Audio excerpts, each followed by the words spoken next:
Le 15 janvier 2023, à la périphérie de Nairobi, dans une zone industrielle où s'étendent des entrepôts infinis, de vieilles canalisations, des bâtiments abandonnés et des plateformes en béton, une inspection de routine des plus ordinaires devait avoir lieu ce jour-là. Une équipe d'ouvriers communaux est arrivée selon un calendrier préétabli pour inspecter le collecteur, vérifier son état et s'assurer que les communications souterraines fonctionnaient sans incident. De telles visites étaient pour eux une routine, un travail sale, difficile, mais absolument prévisible. Dans de telles conditions, il se passe rarement quelque chose de surprenant. Les ouvriers étaient habitués à voir des grilles rouillées, des fissures dans le béton, des débris, des traces d'inondation, parfois des branchements illégaux sur les tuyaux. Tout cela était considéré comme un arrière-plan normal, ne suscitant ni question ni inquiétude. Mais cette fois-ci, leur attention a été attirée par un détail qui ne correspondait pas au tableau habituel. Sur l'un des terrains, où, selon les plans officiels, il ne devait y avoir aucune structure, ils ont découvert une bouche d'égout métallique carrée. D'apparence, une construction ordinaire, comme il y en a beaucoup dans la ville. Mais de près, tout semblait différent. La surface du métal était étonnamment bien entretenue. Pas de rouille, pas de peinture écaillée, pas de traces de vieillesse. Au contraire, on avait l'impression que quelqu'un entretenait régulièrement cet objet. Pourtant, le plus étrange résidait ailleurs. Il n'y avait aucune marque sur le couvercle. Ni lettres, ni chiffres, ni numéro de série. Aucun signe d'appartenance au système urbain. Pour les spécialistes, c'était un signal d'alarme. Toute bouche d'égout légale doit avoir une désignation. Son absence signifiait que la construction était installée illégalement ou dissimulée intentionnellement. Les ouvriers ont essayé d'ouvrir le couvercle avec un outil standard. D'habitude, il suffit de l'effort d'un pied de biche ou d'une clé pour faire tourner la bouche d'égout et la soulever.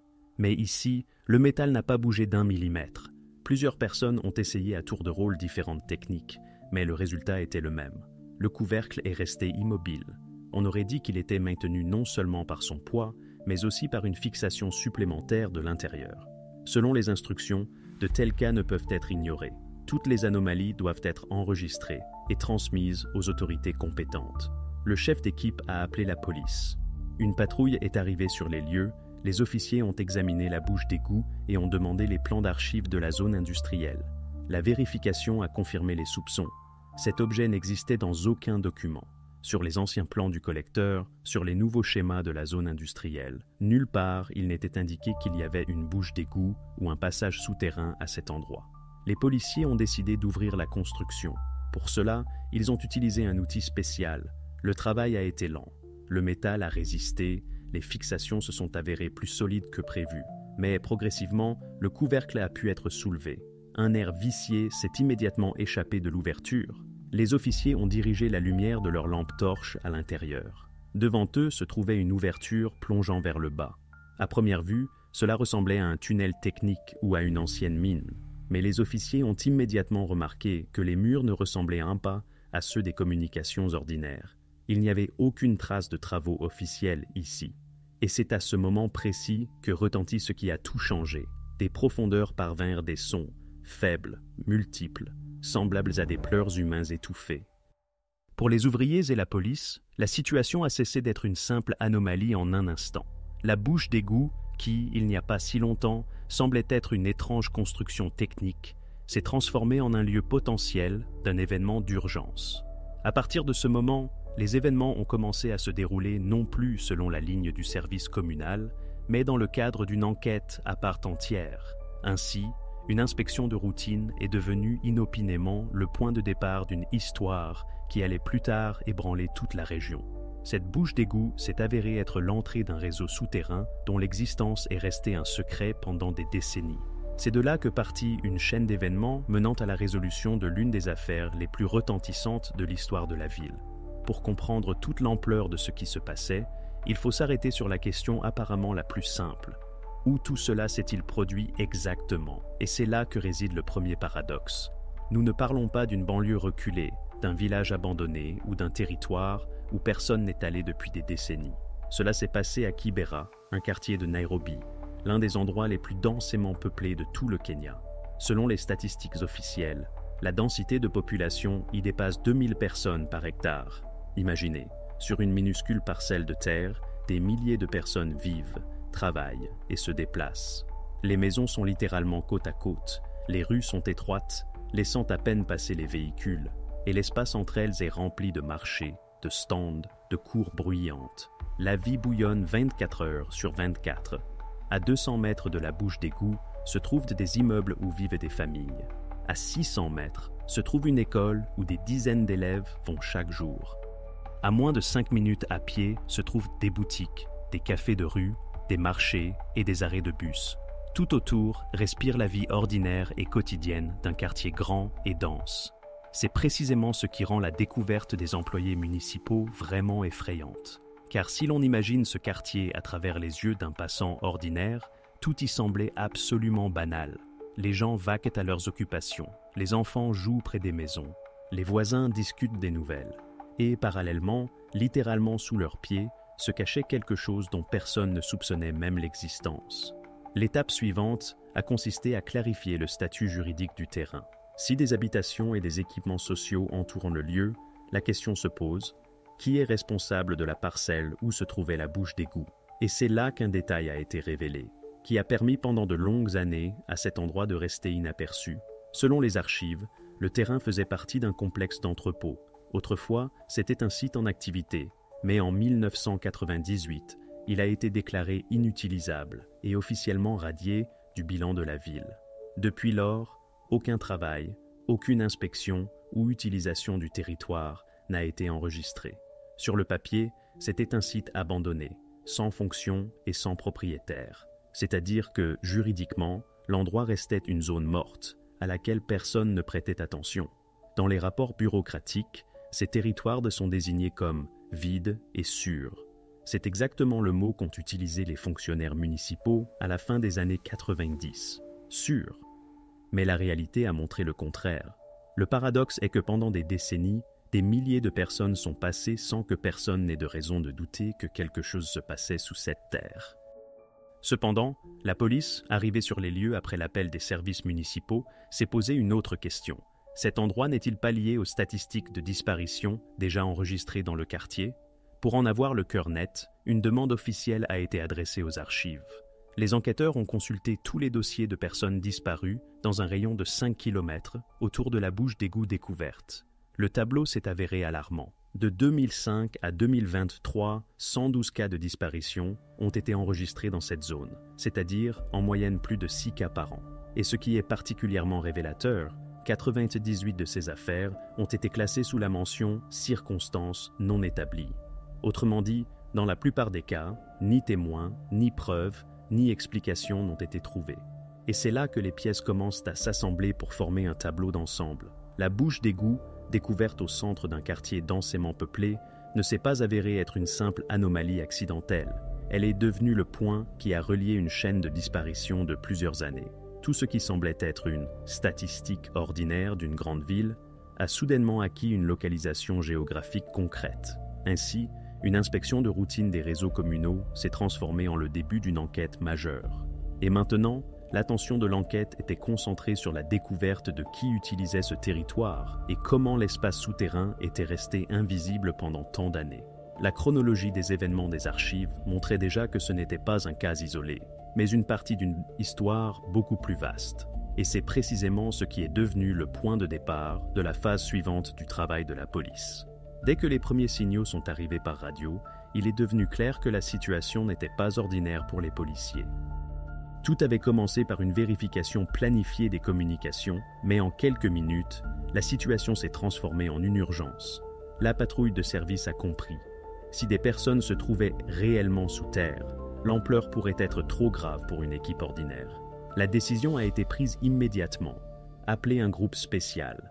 Des agents formés pour travailler dans de telles conditions sont arrivés sur les lieux. Ils avaient avec eux tout le nécessaire. Équipements de protection, dispositifs d'éclairage, matériel d'ouverture et trousses de premiers secours. Les officiers arrivés ont agi strictement selon le protocole. D'abord, ils ont bouclé la zone autour de la bouche d'égout, restreint l'accès aux personnes non autorisées et mis en place un cordon pour que les ouvriers et les passants ne gênent pas. Ensuite, ils ont désigné un responsable de la communication. Il a été décidé que l'un des officiers, ayant de l'expérience dans les espaces confinés, descendrait le premier. Sa tâche était de ne pas intervenir, mais seulement de constater la situation, de transmettre les données en haut et de déterminer les forces supplémentaires nécessaires. La descente elle-même a pris moins d'1 minute, mais l'attente du rapport s'est prolongée. Tous les présents étaient instandus, et seul le grésillement de la radio rompait le silence. Lorsque la communication est enfin passée sur un canal clair, une courte phrase a retenti, qui a changé le cours des événements. « Je vois des pièces, je vois des gens, ce sont des mineurs. » Ces mots ont été un tournant. À partir de ce moment, l'hypothèse de travail d'un défaut technique ou d'un vieil entrepôt est tombée. C'est officiellement devenu un incident nécessitant des mesures immédiates. Le rapport suivant était plus détaillé. Selon l'officier, sous terre se trouvaient des pièces éclairées par de rares lampes à la lumière tamisée. Les lampes étaient suspendues à des fils, certaines clignotaient. La lumière était à peine suffisante pour distinguer l'espace. Le long des murs, des rangées de matelas, certains pliés, d'autres étalés directement sur le sol. L'air était lourd, une odeur d'humidité et d'abandon, typique des vieilles caves, était perceptible. Des traces d'humidité s'étiraient sur le sol. Des sons faibles se faisaient entendre dans la pièce. Des conversations, des bruissements, des toux. Mais aucun adulte n'a été découvert. Cela a encore plus inquiété. Les personnes à l'intérieur n'auraient bien clairement pas pu s'y retrouver seules. L'information a été immédiatement transmise au supérieur. Le chef des opérations a pris une décision, demander toutes les ambulances disponibles. Cela signifiait qu'il s'agissait d'une évacuation massive. Parallèlement, une équipe de police de réserve a été mobilisée, ainsi que des agents des services municipaux. Le travail ne se limitait plus à une simple vérification, mais s'inscrivait dans le cadre d'une opération de sauvetage officielle. L'évacuation a commencé.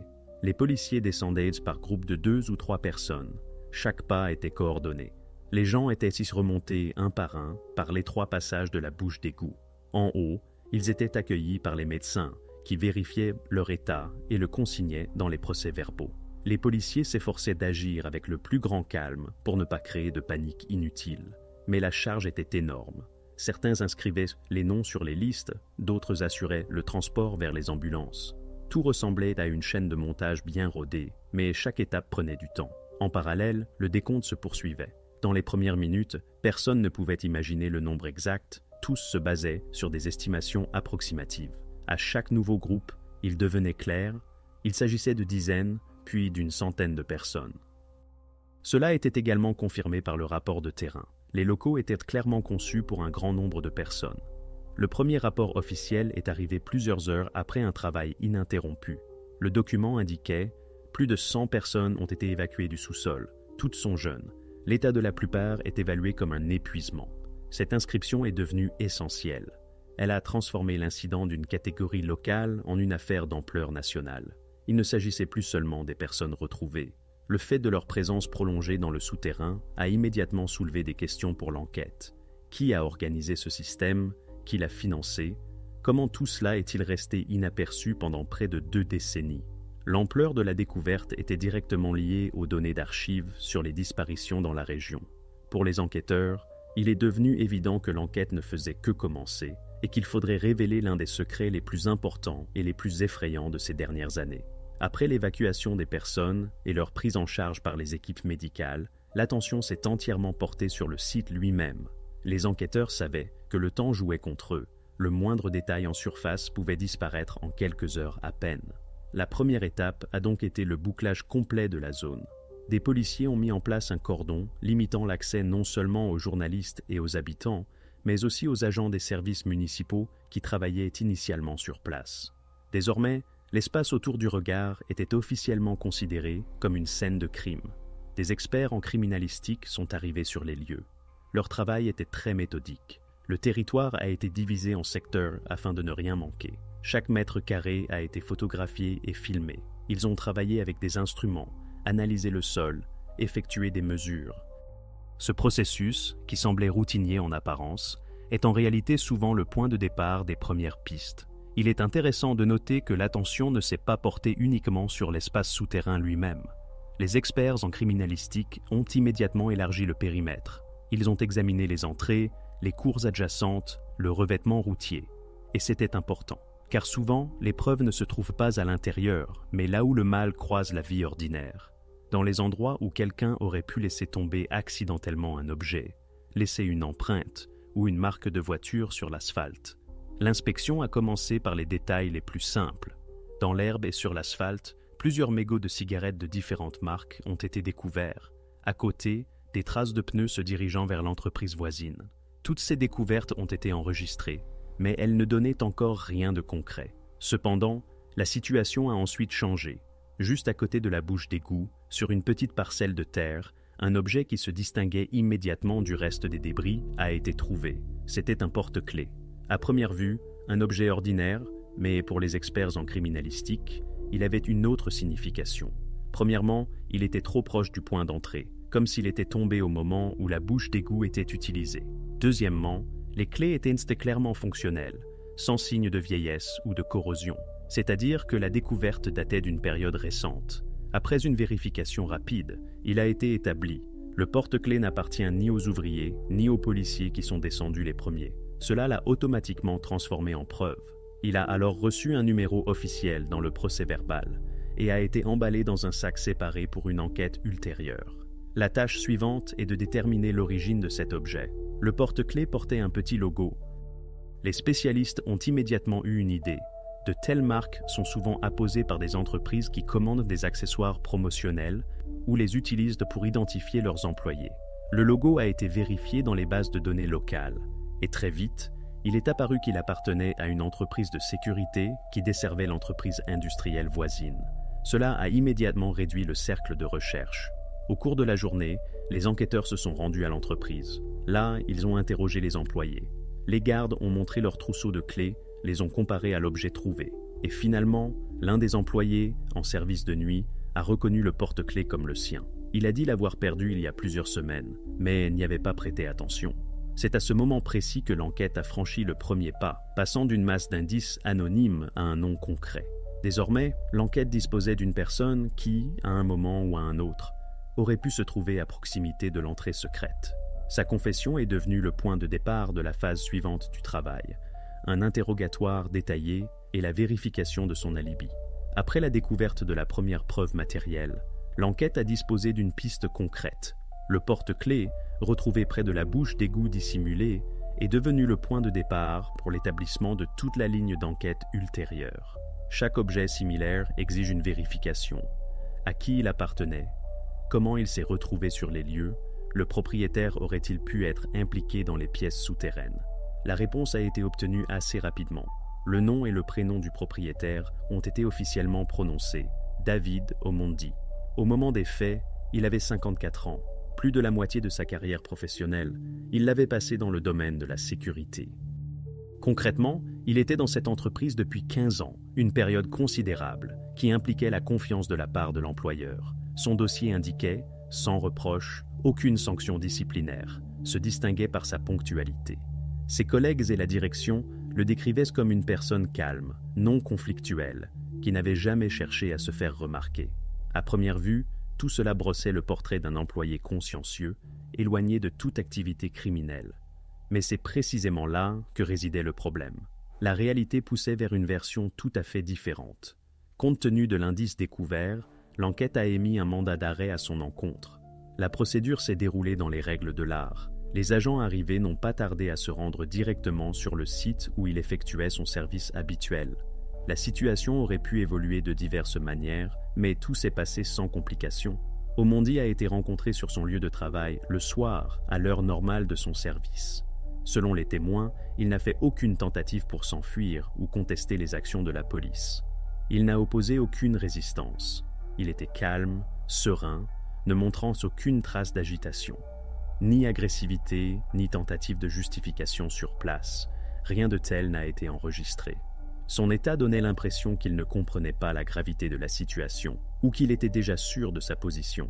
David a été conduit au poste, où un premier interrogatoire a été organisé. Formellement, la procédure a commencé par des données personnelles, après quoi les enquêteurs sont passés aux preuves. On lui a présenté le porte-clés trouvé. La réaction a été immédiate. Il a reconnu l'objet comme le sien. Cependant, il a expliqué qu'il l'avait perdu environ une semaine auparavant, en rentrant chez lui. Selon lui, il n'avait alors pas attaché d'importance à la perte, car le trousseau ne contenait que des doubles et aucune clé de valeur. Une telle explication semblait assez plausible, mais ne levait pas les soupçons. Compte tenu de l'emplacement exact de la découverte, juste à côté de la bouche d'égout menant aux locaux cachés, toute coïncidence semblait trop commode. Et bien que formellement l'objet ait pu effectivement tomber de sa poche ou se perdre accidentellement, pour l'enquête, cela n'annulait pas le fait même.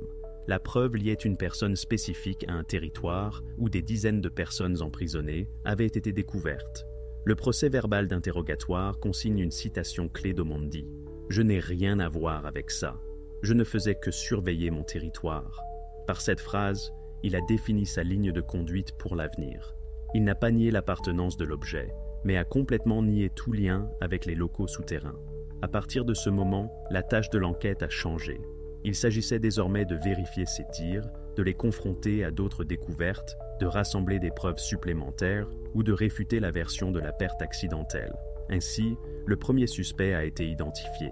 Son profil est devenu le point de départ d'une nouvelle ligne d'enquête, qui devait montrer l'étendue réelle de son implication dans ce qui s'était passé. Pendant que l'interrogatoire du garde se poursuivait au poste, un grand groupe de criminalistes travaillait sur le site même. Leur tâche n'était pas seulement de consigner les lieux, mais aussi de comprendre comment fonctionnait exactement cet objet souterrain. Les premiers résultats de l'examen ont montré qu'il ne s'agissait pas d'un trou aléatoire ou d'un abri temporaire. Sous terre se trouvait un système de pièces, divisées en sections, et tout cela avait été conçu dans un but précis. La rédaction du plan a pris plusieurs heures. Les experts ont méthodiquement mesuré les couloirs, enregistré la taille des pièces, noté l'emplacement des éléments techniques. Il était déjà clair, quiconque avait construit ce complexe avait prévu une exploitation à long terme. Par exemple, le système de ventilation n'avait pas été fait à la hâte. Il s'agissait de tuyaux sortant à la surface et soigneusement camouflés en sortie de communication ordinaire. Pour un œil non averti, il ne différait en rien des ouvrages d'ingénierie urbaine. Un intérêt particulier a été suscité par l'entrepôt. Dans l'une des pièces se trouvaient des sacs de riz soigneusement empilés, des boîtes de conserve et plusieurs grandes bidons d'eau. D'après le volume des provisions, on pouvait en conclure que la pièce était conçue non pas pour un jour, mais pour des semaines, voire des mois de séjour d'un grand nombre de personnes. Les produits eux-mêmes étaient de différentes dates de péremption, certains très frais, d'autres périmés. Cela indiquait que les provisions étaient régulièrement renouvelées. L'objet n'était donc pas abandonné, mais au contraire, maintenu en état de marche. Toutes ces découvertes ont complètement modifié le cours de l'enquête. Personne ne pouvait plus dire qu'il s'agissait d'une histoire fortuite ou que la pièce était utilisée épisodiquement. Tout indiquait une organisation méthodique. Et plus les enquêteurs avançaient, plus il devenait évident qu'il s'agissait d'un système clairement structuré qui avait perduré pendant de longues années. L'étape suivante concernait la recherche d'objets personnels et de documents. Habituellement, ce sont précisément de telles découvertes qui donnent la clé pour établir des noms et des personnes concrets. Cependant, lors de l'inspection des lieux, il s'est avéré que tout ce qui pouvait indiquer l'identité des organisateurs avait été soigneusement retiré. Ni papier d'identité, ni documents, ni effets personnels n'ont été trouvés. On avait l'impression que la pièce avait été délibérément nettoyée pour exclure toute preuve directe. Malgré cela, les experts en criminalistique ont remarqué dans un coin un objet qui a immédiatement attiré l'attention. C'était un simple cahier d'écolier. De l'extérieur, rien de remarquable, une couverture bon marché, des coins usés. Mais à l'intérieur, tout s'est avéré bien plus intéressant. Sur les pages figuraient des tableaux soigneusement tracés, plusieurs colonnes, dates, noms, heures. Les notes étaient tenues systématiquement, à intervalles de plusieurs jours. D'après le contenu, il est devenu clair que ce n'était pas des notes aléatoires. C'était un emploi du temps. Le format du document rappelait un planning de garde ou un plan de répartition des tâches. Chaque ligne semblait faire partie d'un ordre strict. Les enquêteurs se trouvaient devant une preuve directe que quelqu'un tenait un registre des actions liées à cet objet. L'examen du cahier a provoqué un écho parmi les experts. Ce n'est plus un simple objet de la pièce. C'est un document qui témoigne directement d'une activité organisée. Contrairement aux sacs de provisions trouvés ou au système de ventilation qui pouvait s'expliquer par une nécessité pratique, le cahier reflétait la structure même de la gestion de cet endroit. Une vérification ultérieure a révélé que 3 noms seulement étaient mentionnés dans le tableau. Aucune expertise n'était nécessaire pour les établir. Les inscriptions étaient faites d'une écriture claire. Parmi ces 3, l'un se distinguait particulièrement. C'était le nom David, celui-là même qui correspondait au nom du suspect, qui se trouvait alors au poste pour interrogatoire. Une telle coïncidence ne pouvait plus être attribuée au hasard. Désormais, l'enquête disposait de 2 preuves indépendantes, le porte-clés trouvé près de la bouche d'égout et les inscriptions dans le cahier. Et si pour le premier objet le garde pouvait affirmer l'avoir perdu, le planning avec son nom semblait bien plus sérieux. C'était un document le liant directement à l'activité de l'objet souterrain. Ainsi, l'enquête a obtenu une nouvelle clé. Désormais, la police avait pour tâche de déterminer qui étaient les 2 autres personnes, dont les noms figuraient à côté de celui de David. Cela ouvrait une nouvelle étape de l'enquête, car l'affaire cessait d'être l'histoire d'une seule personne. Elle devenait l'histoire de tout un groupe. Lorsque le carnet contenant le planning de garde fut posé sur la table de la salle d'interrogatoire, la tension monta d'un cran. Jusqu'à ce moment, David Omendi était resté calme. Il répondait brièvement, avec assurance, sans émotion visible. Mais la confrontation avec la preuve, où son nom figurait parmi les autres, fut un test qui révéla une toute autre facette de son comportement. Il s'attarda sur l'inscription, tourna la page, comme pour s'assurer de son authenticité, puis, après une pause, déclara « Ce n'est pas mon écriture, je ne sais pas qui a écrit cela ». Cette réaction n'était pas spontanée. Il n'y avait pas de surprise ni de confusion. Au contraire, ces mots sonnaient comme une réponse préparée à l'avance. Il ne chercha pas à se justifier, n'essaya pas de proposer d'autres explications sur la présence de son nom dans le planning. L'absence d'émotion rendait sa position encore plus énigmatique. Pour les enquêteurs, il devint évident qu'il n'y aurait pas d'aveu simple. Il faudrait suivre la ligne des preuves objectives. À ce moment-là, l'enquête est passée des questions et des versions verbales à la vérification des faits. Parallèlement à l'interrogatoire, les experts en criminalistique ont travaillé sur les documents. Une demande a été faite pour toutes les vidéos de surveillance possibles autour du dépôt. Le principal espoir était l'entreprise voisine. Elle disposait d'un système de sécurité avec des archives vidéo qui couvraient les entrées et les points de contrôle. Omondi continuait d'affirmer qu'il n'était jamais entré dans l'enceinte de l'objet abandonné. Tout ce qui le liait à ce territoire, selon lui, était un porte-clés perdu accidentellement. Mais l'analyse des vidéos a rapidement commencé à détruire sa version. Sur les images d'archives du mois dernier, il a été possible de retrouver des épisodes similaires. Un homme en uniforme de sécurité, ressemblant à Omondi, a traversé la limite de l'objet au moins 12 fois. L'heure des visites était la même, de 2 à 4 heures du matin. Cet intervalle n'a clairement pas été choisi au hasard. À ces heures, la circulation est minimale, les rues sont désertes et il n'y a presque pas de passants. Pour les enquêteurs, ce fut un tournant décisif. En comparant les dates du carnet avec les moments des enregistrements, ils ont constaté des recoupements. Il s'avérait que les noms figurant sur le planning et les sorties réelles sur le site coïncidaient. Ce n'était plus une simple coïncidence. L'interrogatoire s'est poursuivi avec la présentation de ces données. Dans la pièce, l'enregistrement a été lancé. À l'écran, on voit une silhouette en uniforme, une démarche caractéristique, des gestes habituels.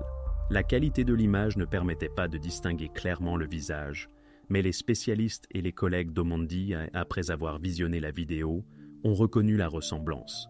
Sa réaction fut extrêmement ferme. « Ce n'est pas moi ». Il répéta cela plusieurs fois, même lorsque les enquêteurs expliquèrent en détail que l'heure, la taille, la corpulence et même la manière de tenir les mains correspondaient. Il n'essaya pas de se justifier et ne se référa pas à des erreurs techniques, un déni total. Ce comportement a conduit les enquêteurs à des conclusions logiques. Ils avaient affaire à une personne qui refusait catégoriquement de reconnaître l'évidence, ou qui suivait une consigne claire, ne pas divulguer d'informations, quoi qu'il arrive. Cela a ouvert de nouvelles pistes. Peut-être n'agissait-il pas seul, peut-être qu'une structure plus importante se cachait derrière lui, et que son rôle faisait partie d'un plan global. La négation face aux enregistrements vidéo n'était pas un point final, mais une nouvelle ligne dans l'enquête. Il était clair pour l'enquête que pour comprendre l'ampleur de l'affaire, il fallait dépasser le cadre d'un seul nom et vérifier qui d'autre pouvait figurer dans ce tableau. Ce fut la prochaine étape que le groupe opérationnel devait franchir. Lorsque l'enquête s'est heurtée à un mur de déni, il est devenu évident. Il fallait chercher non pas des mots, mais des choses. Tout objet qui pourrait parler de lui-même et ne laisser aucune place à l'imagination. C'est ainsi qu'il a été décidé de fouiller minutieusement le domicile du suspect. Le tribunal a délivré un mandat et le groupe opérationnel s'est rendu sur les lieux. Habituellement, de telles perquisitions commencent par la routine. Procès verbal, témoins, progression méthodique de pièce en pièce. Mais c'est précisément derrière cette procédure aride que se cache la chance d'une découverte inattendue. L'appartement où vivait Omondi donnait l'impression d'être des plus ordinaires. Petit, modestement meublé, sans fioritures. Dans la cuisine, un ensemble standard, de la vaisselle ici et là sur l'égouttoir. Dans la pièce, une vieille armoire, quelques étagères avec des livres et une télévision. Tout semblait comme on peut le voir dans des milliers d'autres foyers. Aucune trace évidente d'activité inhabituelle, rien qui saute aux yeux. Les employés notaient chaque détail, le contenu des tiroirs, les carnets de notes, les objets dans le débarras. Mais rien de tout cela n'indiquait directement un lien avec les locaux souterrains, ou, a fortiori, avec les disparitions. La fouille a duré longtemps. Les chambres, le couloir, même le balcon ont été minutieusement vérifiés. À un moment donné, il a semblé que la perquisition se terminerait sans résultat et que l'appartement s'avérerait vraiment propre. Mais l'un des agents a remarqué ce qui n'était pas évident au premier coup d'œil. Dans la chambre à coucher, près du lit, une des planches du parquet s'enfonçait légèrement en appuyant et émettait un grincement à peine perceptible. Sur le fond du reste du parquet, qui était posé de manière dense et régulière, ce détail semblait étrange. De telles broutilles attirent toujours l'attention des professionnels. La décision d'ouvrir les planches a été prise immédiatement. La planche a été retirée avec soin et en dessous, une cavité a été découverte. À l'intérieur se trouvait un sac hermétique, solidement scellé. Il était placé de manière à ce qu'il soit impossible de le remarquer accidentellement, et il était clairement destiné à un stockage à long terme. Le simple fait de sa présence devenait déjà une preuve. Une personne qui cache des objets de cette manière comprend qu'ils peuvent devenir un problème s'ils sont exposés. Lorsque le sac a été retiré et ouvert, une pile de feuilles de papier s'est trouvée à l'intérieur.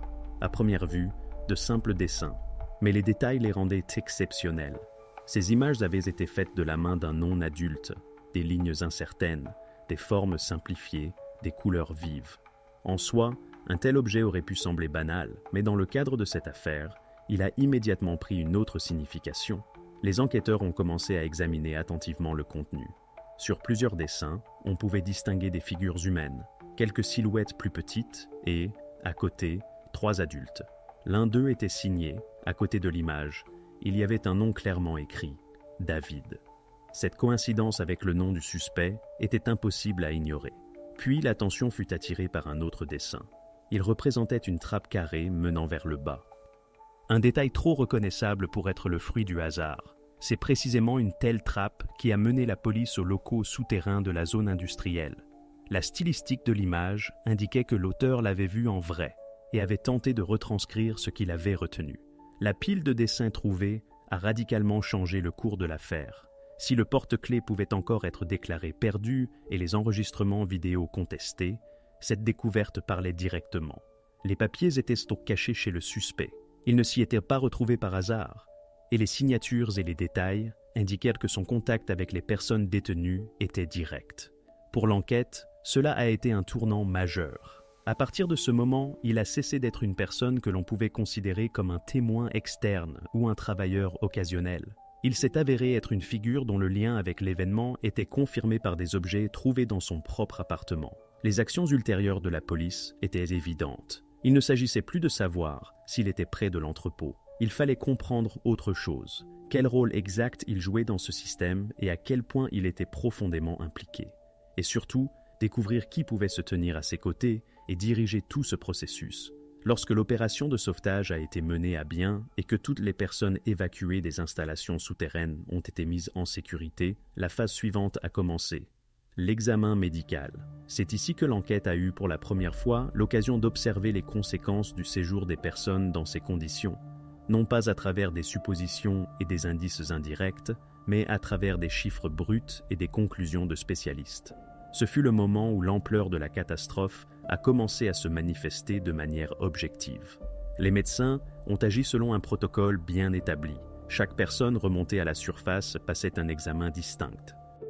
Le poids, la TURT mesurée, des analyses de sang étaient effectuées, l'état général de l'organisme était enregistré. Dès les premières étapes, il est devenu clair que la plupart des cas présentaient un tableau similaire, des signes prononcés de carence nutritionnelle. Les niveaux de vitamines dans le sang étaient les critiques. La carence en vitamine D était particulièrement aiguë, et ce n'est pas surprenant. Des mois et des années passées sous terre, sans soleil, ont conduit à des conséquences inévitables. les médecins ont décrit la situation de la manière la plus directe possible. Beaucoup présentaient un retard de développement physique, certains des problèmes osseux et musculaires. Le fait de rester constamment dans un espace confiné, l'absence d'air frais et de lumière naturelle ont fait leur œuvre. Même le système respiratoire de certains était affaibli. Ces conclusions ont confirmé une chose. Il s'agissait d'un confinement à long terme, et non d'un incident de courte durée. Mais en même temps, les médecins ont noté un détail inattendu. Il n'y avait aucun signe de violence physique régulière sur les corps. Pas de traumatisme systématique, de cicatrices ou de traces caractéristiques de coups. Cela a provoqué un certain désarroi chez les enquêteurs. Tous s'attendaient à voir des signes de mauvais traitement, mais les faits ont montré autre chose. Les gens étaient maintenus dans des conditions qui détruisaient l'organisme par elles-mêmes, mais ils n'étaient pas soumis à des agressions directes. Cela a changé la perception de toute la situation. Il s'est avéré que le contrôle était exercé non pas par la force, mais par d'autres mécanismes. Pour comprendre lesquels, des psychologues ont été invités. Leur tâche consistait non seulement à apporter de l'aide, mais aussi à noter les particularités du comportement et du langage des personnes secourues. Et c'est précisément là qu'est apparu ce que l'enquête appellera plus tard une découverte clé. Les personnes amenées à la surface n'utilisaient pas de mots caractéristiques d'une situation de captivité. Dans leur lexique, les termes « enlèvement »,« séquestration » ou « captivité » n'apparaissaient pas. Au lieu de cela, elles employaient des expressions complètement différentes. Celle qui s'occupait d'elles était appelée « professeur ». Le fait même de se trouver sous terre était décrit par le mot « admission ». Cela sonnait comme si elles avaient suivi une procédure officielle et non comme si elles avaient été victimes d'un crime. Les psychologues, dans leur rapport, écrivaient sans équivoque. Ils étaient face au résultat d'un traitement psychologique systématique. On avait inculqué aux gens que leur situation faisait partie d'une vie normale, que ce qui se passait avait une explication légale et correcte. En conséquence, ils ne se percevaient pas comme des victimes. Leur identité avait été reconstruite pour les besoins de ceux qui avaient organisé tout cela. Ces données ont modifié la nature de l'enquête. Il ne s'agissait plus seulement de confinement physique, mais aussi d'une influence ciblée sur la conscience. Cela exigeait non seulement des ressources, mais aussi des connaissances en psychologie et en pédagogie. Un tel niveau d'organisation ne peut être expliqué par les actions d'une personne isolée ou d'un groupe d'amateurs. Il s'agissait d'un système professionnel. Et c'est précisément dans ce contexte que la figure d'Omondi paraissait particulièrement étrange. Selon les documents, un simple agent de sécurité, sans lien, sans passé notable, avec une biographie ordinaire. Il ne pouvait en aucun cas être celui qui aurait construit seul un système complet de confinement et de traitement psychologique. Cela a poussé l'enquête à rechercher des liens plus larges. La première étape fut de vérifier ses finances. Les comptes bancaires furent examinés de fond en comble, et une régularité fut découverte. Chaque mois, sans retard, de l'argent était versé sur son compte. Les virements ne provenaient non pas de particuliers, mais d'une personne morale. Les sommes étaient stables, suffisamment importantes pour lui assurer un certain confort. L'objet des paiements semblait formel et banal, pour services rendus, mais les virements s'étendaient sur des années, et cela est devenu une preuve directe qu'Omondi avait des sponsors, et ce, non pas au niveau de petits boulots, mais d'une organisation ayant un statut officiel. Le nom de cette structure sonnait honorablement, Lumière de l'avenir. Sur le papier, c'était une organisation non gouvernementale, mais elle était maintenant au centre de l'enquête. D'un simple garde, le fil menait à un système entier, masqué sous une activité légale. Ainsi, l'enquête a franchi une nouvelle étape. L'histoire a cessé d'être l'affaire d'une seule personne. Il s'agissait désormais d'un réseau plus vaste, qui était resté inaperçu pendant des décennies au cœur même de la ville. Lorsque les enquêteurs ont vu pour la première fois le nom « Lumière de l'avenir » dans les documents bancaires, il est devenu évident que la situation dépassait largement la figure du gardien. Il ne s'agissait plus d'une personne quelconque qui aurait pu être liée à l'entrepôt et aux locaux souterrains, mais d'une organisation officielle avec ses propres statuts, bureaux et personnel. Cela ouvrait une toute autre dimension, non pas le niveau d'une initiative privée, mais celui d'une institution couverte par un nom retentissant et de nobles slogans. C'est pourquoi la première étape fut des plus formelles et méthodiques. Une demande d'information sur la fondation via la base de données des personnes morales. Les enquêteurs ont alors découvert un tableau qui, à première vue, ne laissait aucune place aux soupçons. Les documents indiquaient que la Lumière de l'avenir était enregistrée comme une organisation à but non lucratif, active sur le territoire national depuis plus de 20 ans. Les principaux domaines d'activité étaient les programmes éducatifs, l'aide humanitaire, le soutien aux orphelins, les bourses pour les diplômés d'internat, l'aide à l'emploi. Tout cela semblait d'une propreté, d'une légalité et d'une respectabilité maximale. Les rapports que l'organisation publiait sur son site mentionnèrent des centaines d'événements, distribution de kits scolaires, ouverture de salles informatiques, construction de petites bibliothèques dans les zones rurales. La presse ne parlait d'eux qu'en termes positifs. Les journaux titraient « L'espoir pour une nouvelle génération » ou « Une étincelle de bonté en des temps difficiles ». Dans les émissions de télévision, la Fondation était souvent citée en exemple comme une initiative modèle, montrant que la société n'avait pas perdu sa compassion. Lumière de l'avenir avait une réputation, et elle semblait irréprochable. L'organisation avait reçu des prix de ministère, collaborait avec des structures humanitaires internationales, se présentait lors de conférences comme un exemple de coopération réussie entre l'État et le secteur civil. En somme, l'enquête se trouvait face à un paradoxe. Comment une structure avec une façade aussi immaculée pouvait-elle être liée à une affaire impliquant des locaux souterrains et des dizaines de personnes émaciées? Et c'est là que le principal conflit commençait. Les enquêteurs comprenaient, trop souvent, c'est précisément une image publique idéale qui est créée pour masquer des activités réelles. Plus l'enveloppe est propre, plus le soupçon est fort que quelque chose de sombre puisse s'y cacher. Il a donc été décidé de creuser plus profondément et de ne pas se contenter des rapports, mais aussi de voir qui se cachait derrière cette organisation. Car, derrière toute fondation, il y a toujours des personnes réelles, et ce sont elles qui prennent les décisions clés. Bientôt, un nom est apparu dans les registres, Esther Nyambura. Elle a 62 ans, et toute sa vie, à en croire les biographies officielles, est liée au travail social. Esther était non seulement la fondatrice, mais aussi la directrice inamovible de la fondation. De plus, dans l'espace public, elle était une figure d'une immense autorité. Dans les journaux, on la qualifiait de mécène, de mère des orphelins, d'exemple pour la nouvelle génération. Elle participait au conseil du ministère de l'Éducation, intervenait lors de forums où elle parlait de l'importance de se soucier de l'avenir du pays. Elle avait une distinction honorifique, des médailles, des diplômes internationaux. Aux yeux de la société, elle était une personne qui avait consacré sa vie à la bienfaisance. Cette image était en totale contradiction avec ce que l'enquête révélait. D'un côté, le respect, la reconnaissance, les discours de remerciement. De l'autre, des virements d'argent sur le compte du gardien, dont le nom figurait dans le tableau de l'installation souterraine. Cela ressemblait au point de rencontre de deux mondes, qui, en principe, n'auraient pas dû se croiser. C'est précisément ce qui rendait l'enquête encore plus tendue. Il ne s'agissait plus d'une personne ordinaire, mais d'une représentante de l'élite, une femme qui avait construit une image irréprochable pendant des décennies. L'enquête a agi strictement dans le cadre de la loi. Une demande officielle concernant la nature des virements a été envoyée à la Fondation. La réponse est arrivée rapidement, mais elle n'était pas signée par Nyambura elle-même, mais par son avocat. Cela était normal. Les personnes de ce niveau entrent rarement en contact direct avec la police. L'avocat a présenté une déclaration officielle. Il y était dit que les virements enregistrés sur le compte d'Omondi faisaient partie du programme caritatif de la Fondation. Selon les avocats, Nyambura et son équipe aidaient régulièrement les personnes en difficulté. Omondi aurait demandé de l'aide en tant que personne dans le besoin, et l'argent qu'il recevait ne différait en rien des centaines de paiements similaires. Sur le papier, tout semblait impeccable. L'explication était simple et s'inscrivait parfaitement dans le cadre des activités de l'organisation. Mais l'enquêteur gardait le sentiment que tout cela n'était que la partie émergée de l'iceberg, car la coïncidence était trop précise. Des centaines de bénéficiaires d'aide, et précisément celui qui était lié au local souterrain, figuraient dans les relevés bancaires. Néanmoins, juridiquement, la position de la Fondation était irréprochable.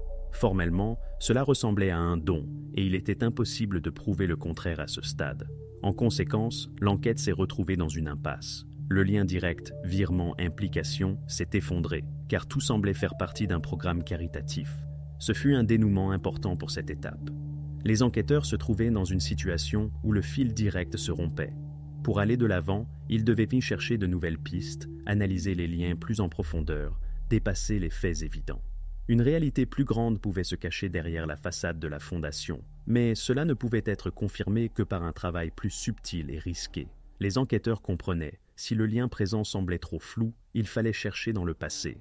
Et plus on creusait, plus la chance de tomber sur des traces qui n'avaient pas reçu l'attention nécessaire autrefois était grande. Les archives, voilà l'endroit où se cache souvent la clé des affaires les plus complexes. Et si la biographie publique de Nyambura la dépeignait sous les traits d'une bienfaitrice angélique, les archives savaient montrer une autre facette, soigneusement dissimulée derrière les pages officielles. Il a donc été décidé de mener une vérification à grande échelle, déterrer les vieilles affaires, étudier les archives judiciaires, vérifier les mentions des 2 noms de famille dans tous les processus où figuraient des malversations, des fraudes ou des transactions illégales. Des groupes entiers d'analystes ont parcouru des milliers de pages, des procès-verbaux de réunion, des documents d'enquête. Cela a pris plusieurs jours, un travail minutieux et routinier, qui passe généralement inaperçu pour beaucoup, mais qui devient décisif au moment où une coïncidence est soudainement découverte. Et cette coïncidence a été trouvée. Dans l'une des bases de données, une affaire de la fin des années 90, datée de 1999, est apparue. À première vue, elle ressemblait à une énième escroquerie, mais le libellé de l'accusation a alerté les enquêteurs. Fraude à l'adoption. Il s'agissait donc de manipulation avec le destin d'enfants, de leur placement dans des familles d'accueil contre de l'argent. Le personnage principal n'était autre qu'Esther Nyambura. Pour l'enquête, cela a été une percée majeure. En effet, il ne s'agissait plus seulement d'une coïncidence de nom ou d'un virement de fonds accidentel, mais d'une mention directe dans une affaire pénale, thématiquement liée à l'enquête actuelle. Mais la découverte la plus forte attendait un peu plus loin, dans la liste des témoins. Parmi les noms qui avaient alors témoigné au tribunal, figurait celui de David Omondi, et non pas simplement comme un témoin occasionnel, mais comme un témoin de la défense. Cette découverte a complètement changé la donne. Leur lien s'est avéré non pas accidentel ou situationnel, mais ancien et stable. Il y a plus de 20 ans, ils se trouvaient déjà du même côté de la barre, dans une affaire pénale liée aux enfants et à leur destin. Autrement dit, il existait entre eux une histoire commune, fondée non pas sur des recoupements fortuits, mais sur une participation conjointe à une affaire extrêmement douteuse. Bien sûr, les enquêteurs se sont immédiatement posé la question: comment cette ancienne enquête s'était-elle terminée? Car, si elle avait été retentissante, pourquoi Nyambura avait-elle continué à exister impeccablement en tant que mécène respecté? La réponse s'est avérée très intéressante et révélatrice. L'affaire de 1999 avait été classée. La formulation, faute de preuve d'infraction. En d'autres termes, toutes les accusations contre elle avaient été levées, et Nyambura elle-même était sortie de la salle d'audience totalement acquittée. Ce verdict en disait long. Premièrement, sur le fait qu'à l'époque déjà, elle possédait des ressources et des relations qui lui permettaient de s'en sortir indemne.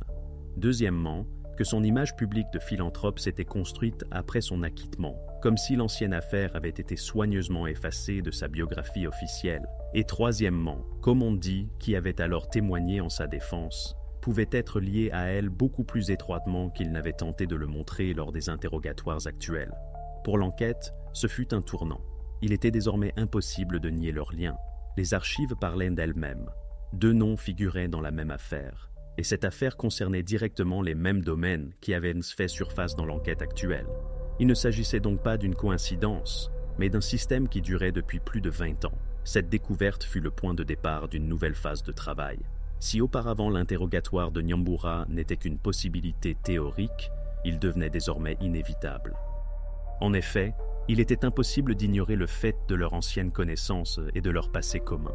L'enquête devait faire face à une personne qui avait su maintenir sa réputation irréprochable pendant des décennies, mais dont la biographie présentait déjà de sombres lacunes.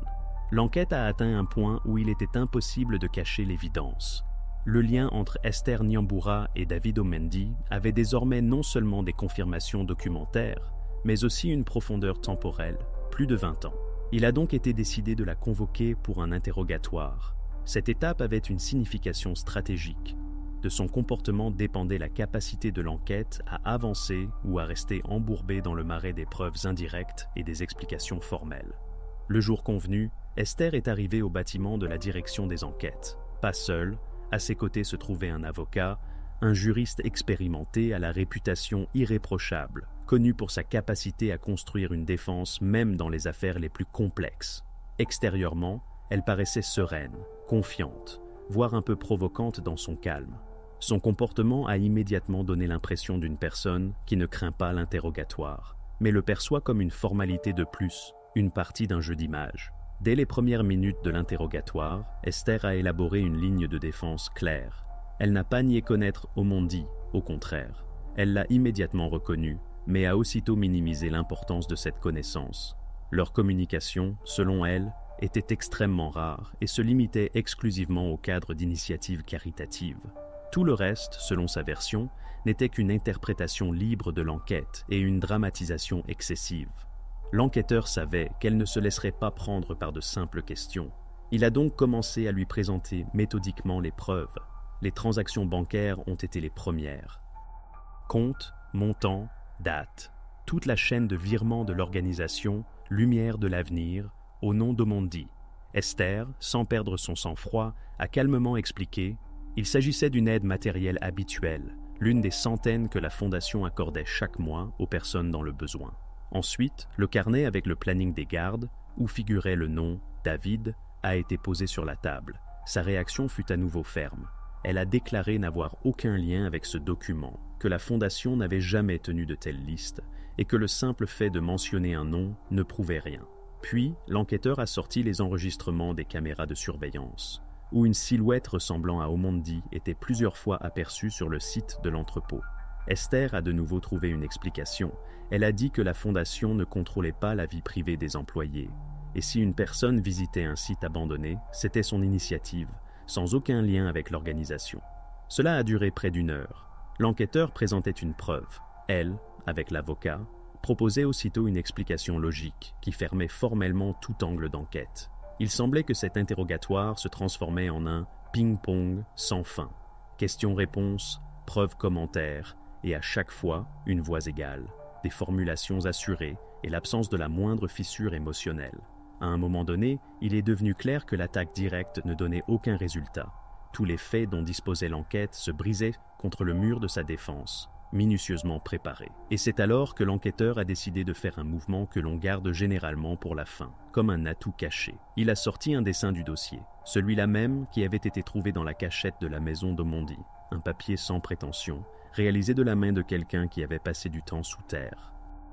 Dessus, des figures de 3 adultes et quelques silhouettes. L'un des adultes est signé du nom David, et à côté, l'image d'une trappe menant vers le bas. Ce moment a été un tournant.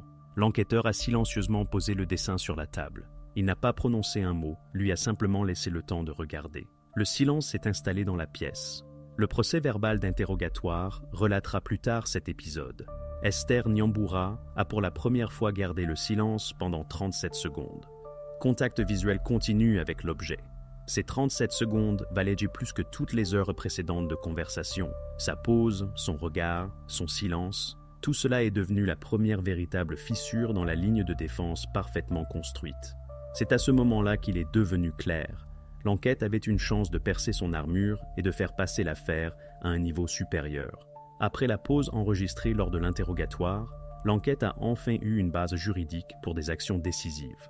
La temporisation n'avait plus de sens. Il fallait vérifier tous les objets liés à Nyambura pour trouver ce qui ne pourrait être expliqué ni par la charité, ni par une erreur comptable. Sur la base de sa réaction, le tribunal a délivré un mandat de perquisition, non seulement pour son bureau, mais aussi pour sa maison. Pour le groupe d'enquête, c'était l'occasion de passer enfin des preuves indirectes aux preuves directes. L'opération a commencé par le bureau officiel de Lumière de l'avenir. Ici, tout semblait exemplaire.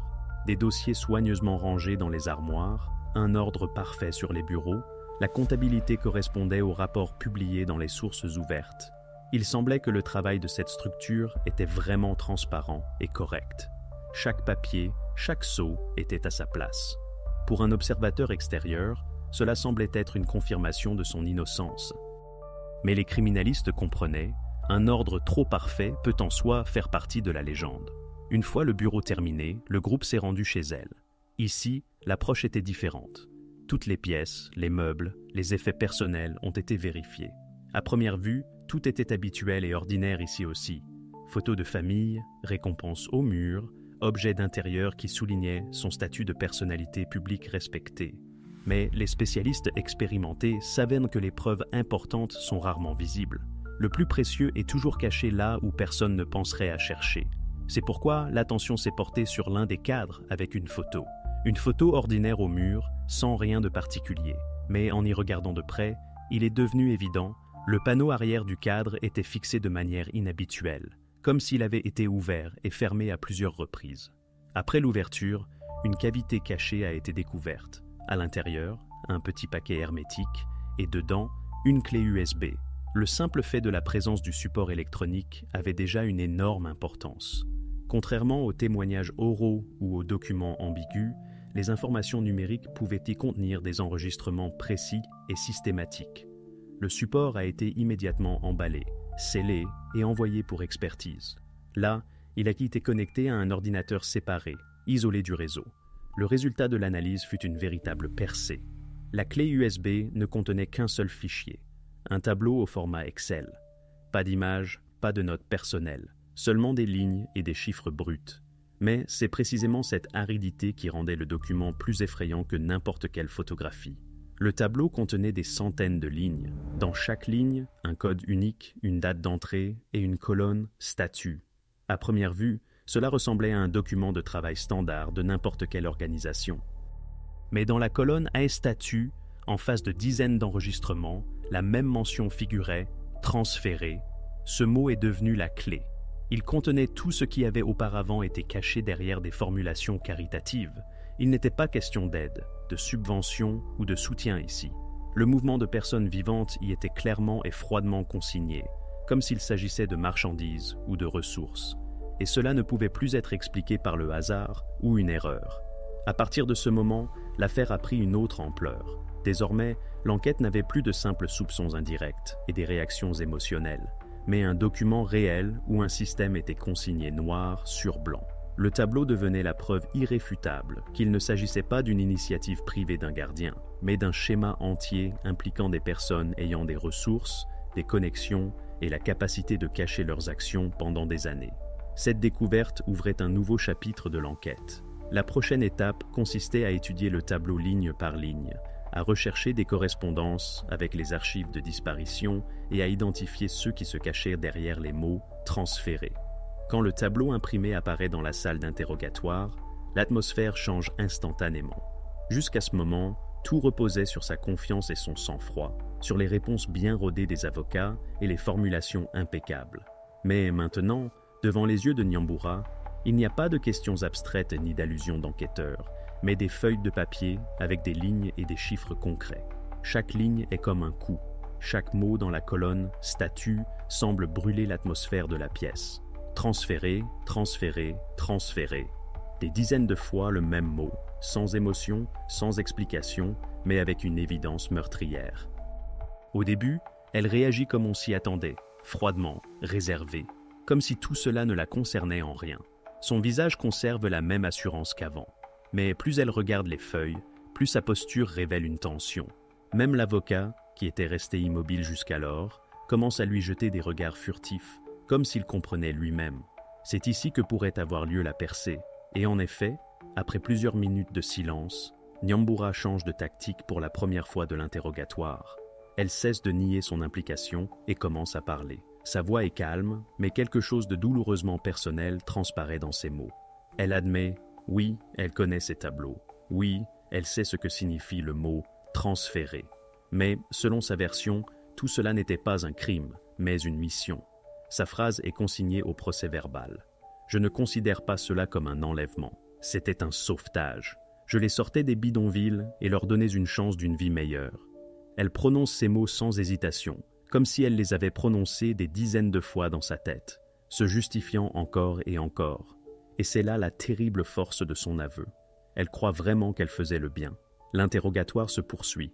L'enquêteur ne l'interrompt pas, lui permettant de développer sa pensée.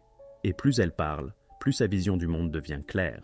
Elle est convaincue d'avoir agi par de nobles motifs. Pour elle, ce n'est pas un plan cynique, mais une mission de sauvetage. Elle raconte qu'elle se considérait comme la personne capable de changer le destin d'autrui, d'arracher quelqu'un à la pauvreté et de lui montrer une autre vie. Mais derrière cette belle façade se cachait quelque chose de beaucoup plus sombre. À un certain moment, elle prononce ce que les enquêteurs attendaient depuis si longtemps. Une explication directe du terme. Transférer, cela signifie adoption. Ces mots sonnent presque banalement, mais un lourd silence s'installe dans la salle. Car maintenant, il n'y a plus rien à cacher. Elle a elle-même confirmé qu'il ne s'agissait pas de personnes aléatoires, ni d'enregistrements aléatoires, mais d'un système entier. De plus, elle précise que le « transfert » n'était pas effectué n'importe où, mais vers des familles aisées en Europe et aux États-Unis. Ceux qui avaient-ils les moyens et les relations obtenaient ce qu'ils voulaient. Mais ensuite, dans son aveu, apparaît un détail qui détruit définitivement la légende du « sauvetage ». Elle est contrainte d'admettre, c'est qu'à adoption, ce n'était pas désintéressé. Derrière chaque transfert se trouvaient d'importantes sommes d'argent. Officiellement, elle passait pour des dons caritatifs à la fondation Lumière de l'avenir. En réalité, il s'agissait d'un trafic soigneusement déguisé. Les transactions financières confirmaient tout. Les sommes, les dates, le lien entre les paiements et les entrées dans le tableau. Ainsi, son monologue, qui devait être une justification, s'est transformé en un auto-dévoilement direct. Elle pouvait répéter les mots de noblesse autant qu'elle voulait, mais les documents disaient autre chose. Devant les yeux de l'enquête se déroulait un tableau froid, des enfants transformés en marchandises, une fondation servant de façade, des familles aisées comme clients, et Nyambura elle-même comme coordinatrice de cette chaîne. L'interrogatoire se transformait alors en la phase finale du démasquage. Tout ce qu'elle avait construit pendant des décennies s'effondrait sous ses yeux. Aucun grand discours sur les missions humanitaires et le sauvetage ne pouvait effacer les lignes claires des tableaux, les virements bancaires précis et ses propres paroles, consignées au procès-verbal. L'enquête avait obtenu exactement ce qu'elle recherchait, un aveu qui consolidait juridiquement et moralement sa participation au stratagème. Et à ce moment, il est devenu clair. L'histoire, qui semblait encore récemment un enchevêtrement de rumeurs, d'allusions et de sous-entendus, a enfin pris des contours précis. Ce n'était plus simplement le cas d'un gardien et d'une fondation caritative. C'était un système à plusieurs niveaux, fonctionnant pendant des années, avec des finances, des protecteurs et une légende soigneusement construite. Et c'est là que commençait une nouvelle étape de l'enquête. La recherche de ceux qui se trouvaient de l'autre côté de ces dons, ceux qui étaient prêts à payer pour le destin des autres. Une fois toutes les preuves clés rassemblées et les témoignages des principaux acteurs consignés, l'enquête fut confrontée à la tâche de reconstituer les fragments épars en un tableau cohérent. En effet, jusqu'à présent, nous avions des maillons séparés de la chaîne, un souterrain secret, des documents trouvés, des transferts financiers, des aveux murmurés. Mais ce n'est que maintenant qu'il est devenu possible de voir comment fonctionnait exactement cette machine, soigneusement cachée derrière l'enseigne de la charité. Et la première question à laquelle il fallait répondre était comment se déroulait l'étape initiale, la réception. Les recruteurs, parmi lesquels figurait Omondi lui-même, travaillaient là où la vulnérabilité était maximale. Ils se rendaient dans les rues, dans les quartiers où les gens étaient livrés à eux-mêmes. C'est là que se produisait la première rencontre. Pas de violence, pas de force. Au contraire, ils agissaient par des promesses et des ruses. Ils parlaient de nourriture, d'un toit, de soins et de sécurité. Le cynisme de leur méthode frappait par sa simplicité. Pour ceux qui vivaient à la faim, les mots sur la nourriture étaient plus forts que toutes les menaces. Et cela fonctionnait. Les gens les suivaient d'eux-mêmes, sans se douter qu'ils faisaient un pas dans un piège soigneusement construit. Ensuite, ils étaient conduits à un point qui servait de départ à ce schéma. C'était un entrepôt, à première vue sans particularité. Mais c'est là que commençait la chaîne de montage, transformant des personnes vivantes en objets du programme. De là, ils étaient conduits sous terre, dans cette même pièce que les criminalistes avaient déjà décrite. Ventilation, nourriture, espace planifié. La deuxième étape, le confinement, s'est avéré non moins élaboré. Sous terre, tout était organisé de manière à effacer progressivement la vie antérieure. Ici, on ne battait pas et on ne criait pas pour effrayer. Au contraire, la méthode consistait à créer une illusion de soins et d'éducation. Les nouveaux arrivants recevaient une nourriture normale, apprenaient à lire, à écrire et étaient formés à l'anglais. Cela faisait partie de la reprogrammation.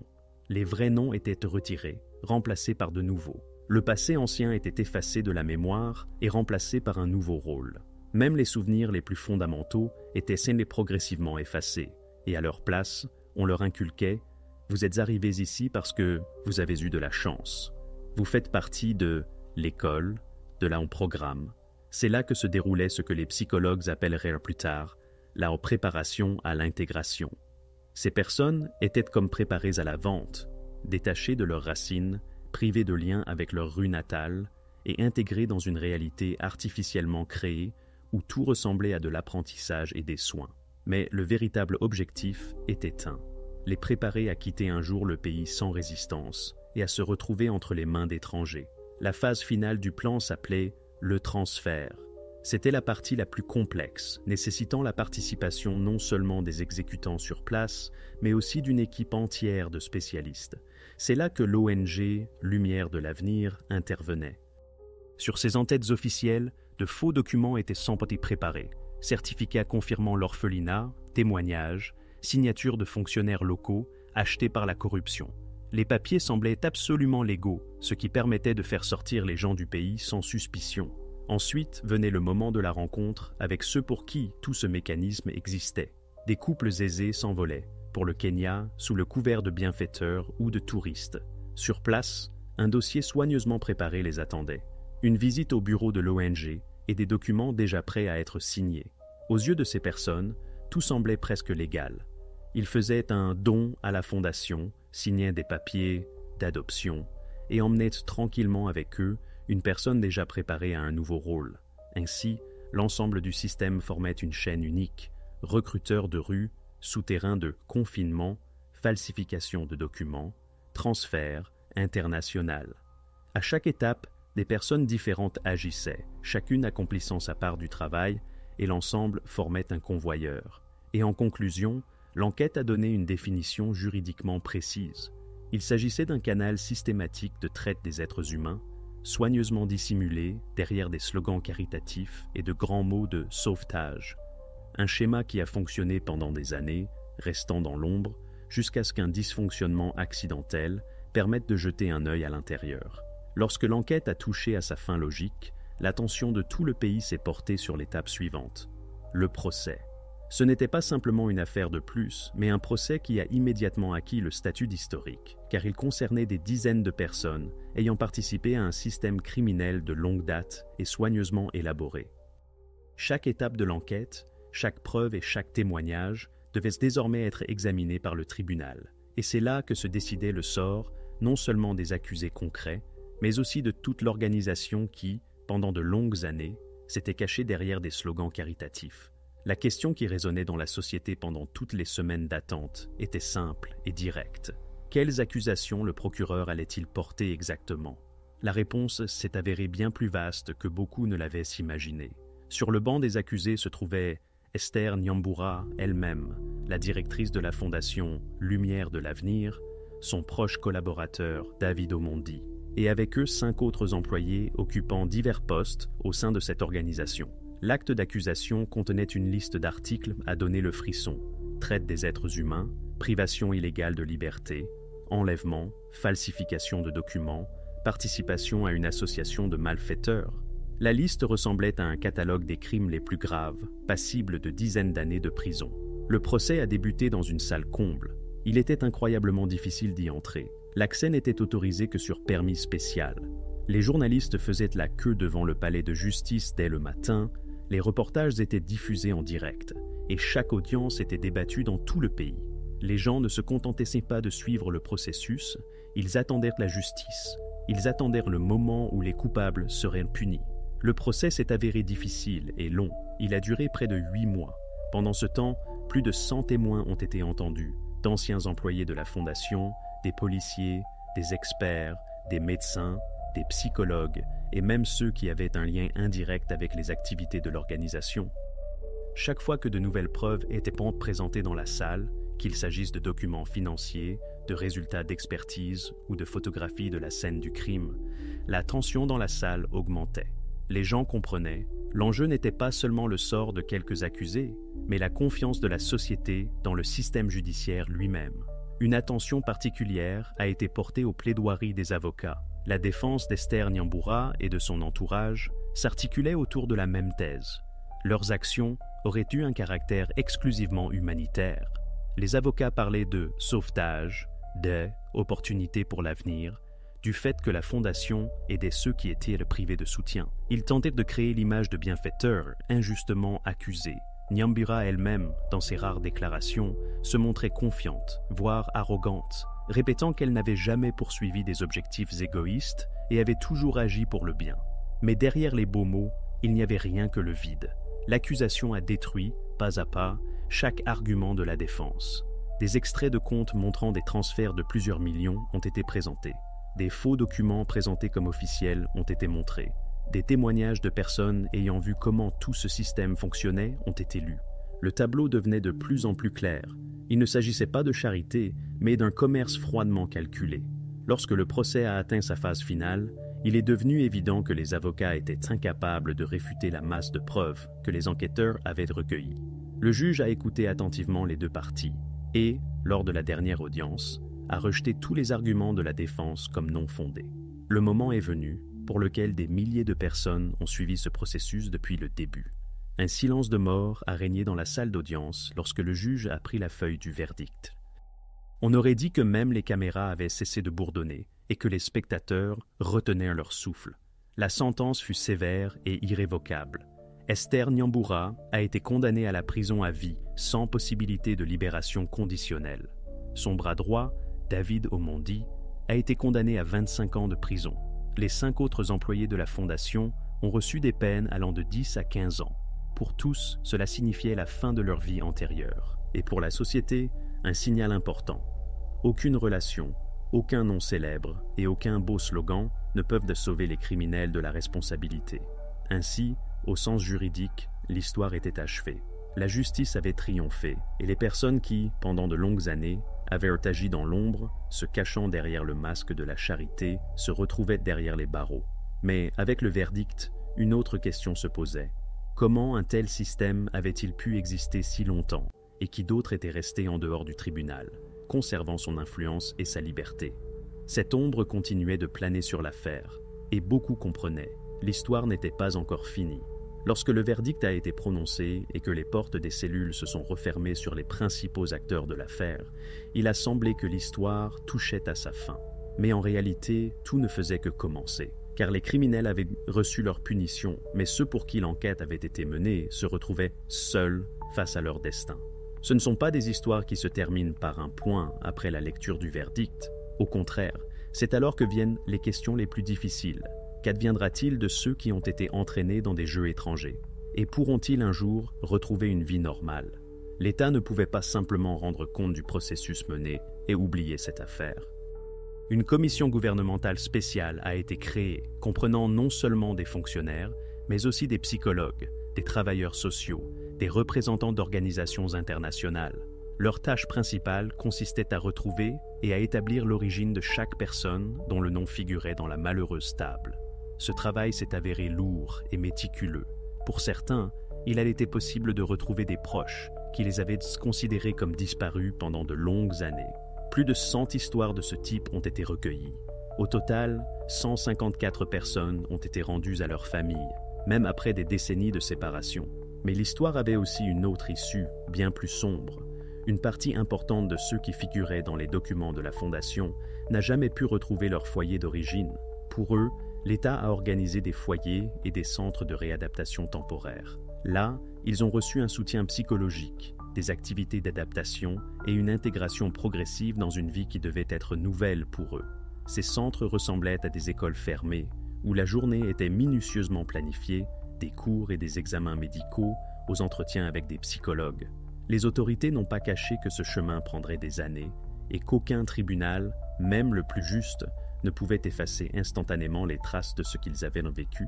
Les travaux de la commission se déroulaient parallèlement aux efforts internationaux. En effet, le plan de « Lumière de l'avenir » traversait les frontières, ce qui signifiait que l'enquête dépassait largement les limites du Kenya. Des demandes ont été envoyées en Europe et aux États-Unis. Des interrogatoires ont commencé pour les familles qui avaient autrefois accueilli de nouveaux enfants, adoptifs, sous le couvert d'une adoption légale. Il s'est avéré que beaucoup de ces personnes ne soupçonnaient même pas le côté illégal du processus. Pour elles, tout semblait officiel. Documents, sceaux, signatures notariées. Mais elles devenaient désormais témoins dans une affaire retentissante, et certaines familles se sont elles-mêmes tournées vers les autorités pour faire la lumière sur les circonstances. La coopération internationale s'est avérée longue et complexe. Juristes, procureurs et enquêteurs de différents pays ont échangé des données, recherché des correspondances dans les archives, tenté de comprendre qui et à quelle étape, fermé les yeux sur ce qui se passait. Ce processus n'est pas encore terminé, et il y a une certaine logique à cela. Trop de fils se tendent vers différents coins du monde. Trop de personnes sont impliquées pour y mettre un terme d'une seule décision. Mais parallèlement à ce travail, des questions demeuraient, auxquelles personne ne pouvait répondre. À l'emplacement de l'entrepôt, qui servait de point de départ à l'ensemble du système criminel, il n'y a plus qu'un terrain vague. Il a été rasé, comme si l'on cherchait à effacer le souvenir même de ce qui s'était passé dans ces murs. L'organisation Lumière de l'avenir a été officiellement liquidée, ses comptes fermés, ses biens confisqués. Sur le papier, cela ressemblait à une destruction définitive de l'héritage criminel. Et pourtant, même avec de telles mesures, une ombre persistait qu'il était impossible de dissiper, car dans le rapport final de la commission figurait un chiffre terrifiant. 90 personnes de la liste n'ont jamais pu être identifiées, ni nom, ni famille, ni données précises sur leur origine. Leur passé a été effacé, comme s'ils avaient disparu de la réalité. Ce fut le dernier et le plus amer point de toute l'histoire. Oui, la justice a triomphé. Oui, les coupables ont été punis.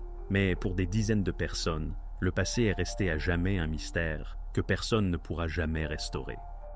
Et c'est précisément ce qui rend la fin de l'affaire Lumière de l'avenir si amère.